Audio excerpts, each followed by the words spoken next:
Hello. I'm just waiting for the bus and it's 6:30 in the morning. I'm shaking literally 6 degrees Celsius outside. And we're going to Healesville Sanctuary. It's a study trip. And unfortunately, I'm probably gonna be late. Let me show you something funny. I don't know if you can see on the camera. Yes, you can. I'm not smoking though. That's fine. This is where we are going.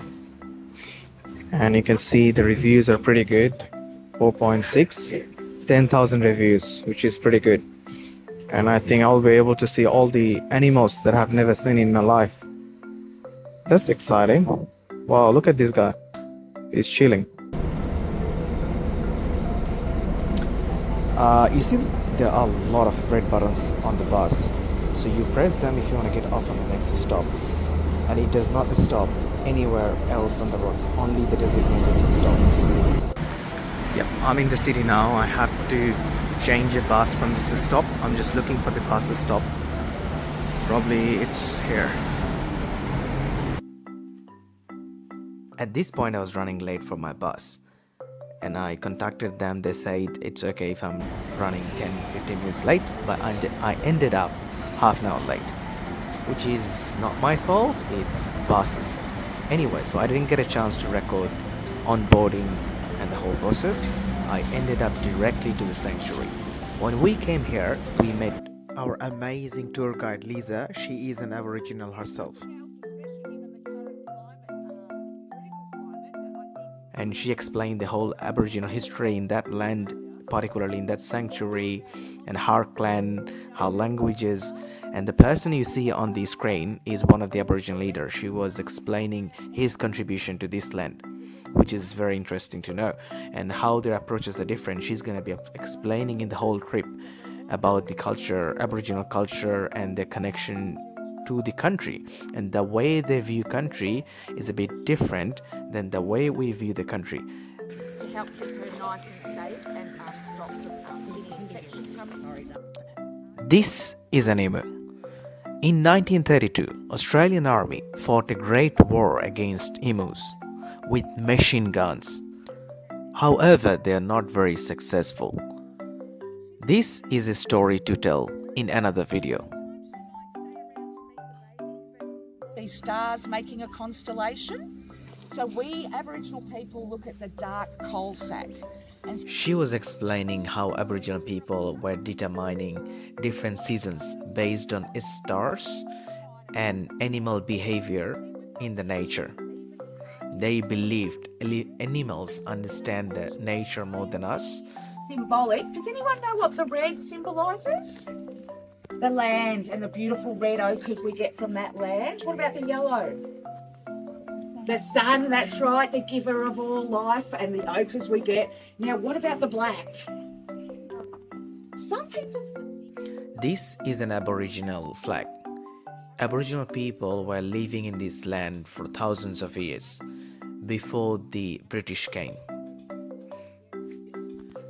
This is a trap to catch different sort of fish. Aboriginal people were using different elements from the nature to create that sort of thing to make their life easier. She was explaining how they were hunting different animals, fishes, from making traps from the nature. They used this little one, his name is Walert, the possum. But you can see he's quite small. And you'd think, well, why wouldn't you go and get a kangaroo? He would actually use those spurs as the knitting needle to make a beautiful possum skin cloak. And so that would stay with you for your entire life. Yeah. For us, Mob 2, you know, Aussie rules footy. Everyone in Victoria is mad for it. I'm a disgrace to my race. I don't like footy. But anyway, that game was actually made from a traditional Aboriginal game of football called Marngrook. And that was also made with the wallet, the possum skin. Again, showing you different ways of looking at things in more of an equal society. While everyone was learning about their stories, I took the opportunity to look at this iconography. These are the icons Aboriginal people were using to communicate with their people. These are very interesting. If you look at water, I can guess it. Man, I can never guess it. Mountain, yeah, it's guessable. I can think. I mean, after getting some information, I can think that is a mountain. The look is still similar. Rainbow looks like a Wi-Fi, and it looks like exactly E with an extra. And that looks like a spider. But no, that's an ant. In the dreaming story, emu used to be able to fly, and when they talk, According to Aboriginal dream stories, emus were able to fly. She was explaining how modern science is backing up the dream stories. whether or not Aboriginal people were here or not, they were well aware that emu ancestor used to be able to fly. So again, they were dismissed, and then we've got one here that it's around 30,000 years old. Can you see how the breastplate has rounded? The wings have got smaller, that tailbone, the dorsal has got smaller, and that's where they're talking about the transformation when he becomes the ratite, the emu that we know today. Next stop, we're gonna explore koala, kangaroo, platypus, some reptiles, Tasmanian devil, wombat, and dingo. Dingo is the most interesting one. As I said, dingo is the most interesting one. It looks exactly like a dog or like a fox, but it is neither a dog nor a fox. It is its own category. In Australia, we have coyote, which looks exactly like a dog. Dingo looks exactly like a dog, but they are not a dog. They are not wild dogs. They are their own breed, our beautiful dingoes. And dingoes are a really, really important part of the ecosystem. So when we're looking at those tan colours, we know a lot of our animals, they will have their body coverings to say eyes at the front, born to hunt, eyes on the side, born to hide. His eyes are on the front, he's born to hunt, which would make him a predator. And then we look at their dentation, their teeth. These beautiful big eye teeth is giving us an idea of what he's eating. So we know he's a carnivore. This beautiful architecture is made of recycled plastic. You can see it on its head. There are a lot of spatulas, actual spatulas. At this point, I don't even remember the name of the animals that I was visiting. But we had the opportunity to see the bird show. As you can see, they are pretty big. This is Magra. Magra is a wedge-tailed eagle. You might have also noticed she's a very dark-coloured bird. That's because Magra here is an adult wedge-tailed eagle. She's actually 27 years old. Now she's gonna fly over Once my they get head. to the top of that rising air, all they need to It do was scary for a second. is glide off.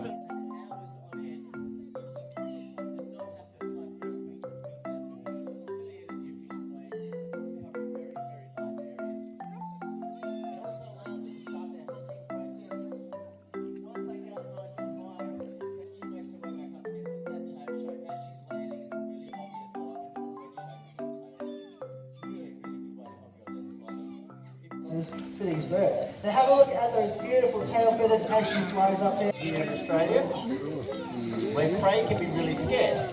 This is a black-breasted buzzard. Her name, or your type of flight. They're also a bird that's actually very comfortable and coordinated while they're on the ground. So while Bernard's out here today, she'll be able to show you how coordinated she is on the ground. There's a really good reason for it. It's because they're one of the very few raptors in Australia that do some of their hunting on the ground. They're known as nest robbers, and they steal the eggs and chicks of large ground nesting birds, which includes our largest bird of all here in Australia, the emus. Because I just happen to have an emu egg in my pocket. Wow. As you can see, that's a really big egg. It's too big for her to pick up in any way. So, keep your eyes on Bernice today. You should get a chance to see exactly how they go about breaking it. Watch what she does with the rock that she's picked up. She misses. Give it another go, girl. There we go.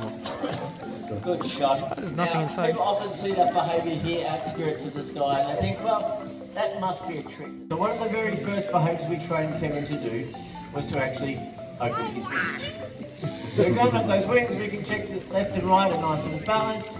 We can check the feather condition on those wings as well. We check the rest of his feather condition by asking him to turn around. We can check his back and his front. And occasionally we need to have a look at his feet. So we ask for his right foot and his left foot. Good job, well done.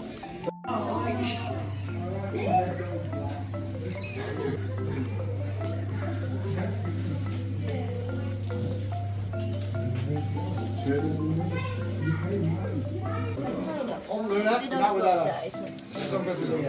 Ace. Come on.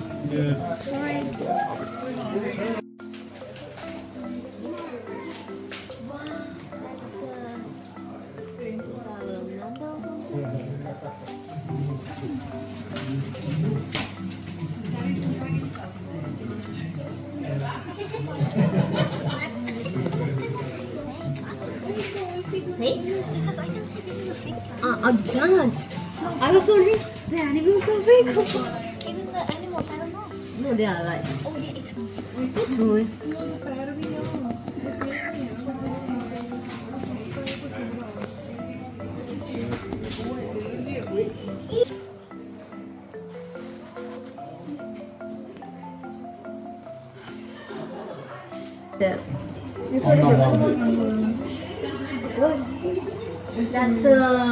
That's the white leopard.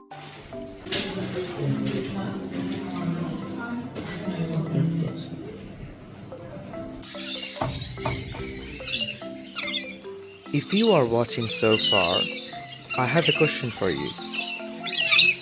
So this is Healesville Sanctuary. If you know the answer, write it down in the comment section. What is the difference between a zoo and a sanctuary? Let me know in the comment section.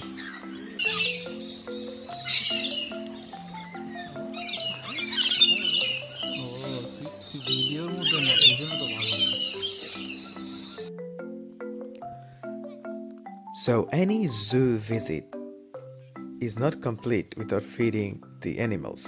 And I'm back on my farm.